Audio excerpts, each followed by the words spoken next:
이번 시간에는 아동생활 지도는 이제 아동의 생물학적, 사회적 요구를 바탕으로 이제 이루어지기 때문에 아동 발달의 원리 그다음에 영향 요인 이런 부분들에 있어서 본 학습에서는 이제 아동생활 지도와 관련된 이론들을 좀 고찰하고 주요 개념과 아동생활 지도에 있어서 이제 적용과 시사점을 좀 알아보려고 합니다.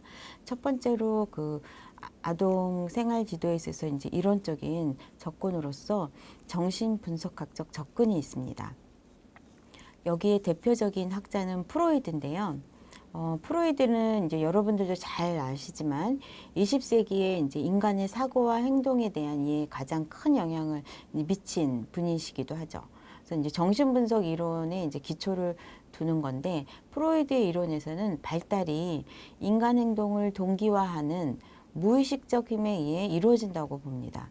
사실은 우리가 그 학습되거나 이런 부분들에 의해서 상당히 인간이 사회적으로 이제 관계를 하거나 유아부터 영아부터 이렇게 쭉 이렇게 학습해오는 과정에 배우지 않았어도 무의식에서 나오는 그 의식의 흐름이나 내용들이 상당 부분은 인간의 행동을 굉장히 좌지우지하는 경향들이 있는 것들이 이제 최근에 많이 보고가 되어 있는데, 사실은 정신분석학적 접근에서 프로이드의 그 학설이나 이런 주장들은 굉장히 많은 영향을 미치고 있습니다.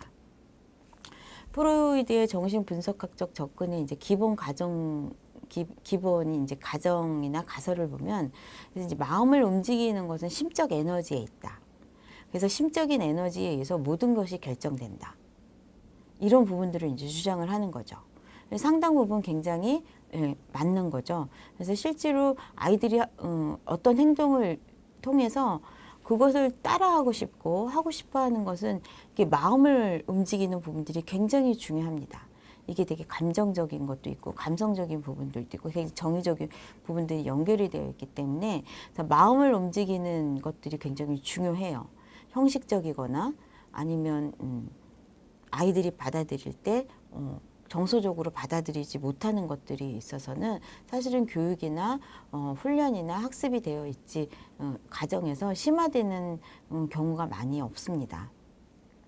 그 다음에 무의식 상태에서 기본적인 본능을 갖고 있다고 보는 거예요.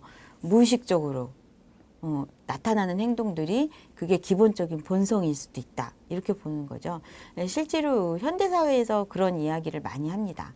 이렇게 성인들도 무의식적인 의식의 상태가 스스로 이제 보면 술을 많이 먹인 상태에서 그 사람이 하는 이야기, 하는 행동, 그런 것이 다 본 모습일 수 있다. 뭐 극도로 흥분되거나 분노가 차 있을 때 그래서 절제하지 못한 본성들이 튀어나오게 하는 것, 이런 것들을 이제 굉장히 무의식적 행동에서 나오는 것들이라고 볼 수 있는 거죠. 우리가 무의식으로 생각하면서 느끼는 행동, 언어, 태도, 이런 것들이 상당히 많이 있다고 볼 수 있습니다. 아동의 관계에 있어서나 부부의 관계에 있어서나 아동과 교사의 관계, 교사와 원장, 교사와 교장, 이런 관계들 속에서 그 사람이 무의식적으로 무심히 나타내는 행동이나 언어, 이런 부분들이 사실은 그 의식을 지배한다고 보는 거죠. 그래서 프로이드는 정신세계의 구성을 의식, 전의식, 무의식으로 보고요. 성격 구조는 원초와 자, 초자, 이런 부분들로 이제 나누어서 설명을 하고 있습니다.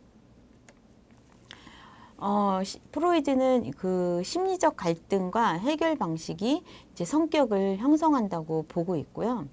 그 다음에 욕구가 불충분되었을 때 고통에 대한 무의식적인 방패, 그 다음에 그거에 대한 보호, 이런 부분들이 이제 많이 작용을 한다고 가정하고 있고요. 무의식적 갈등은 꿈이나 신경증의 이제 증상으로 발현될 수 있다.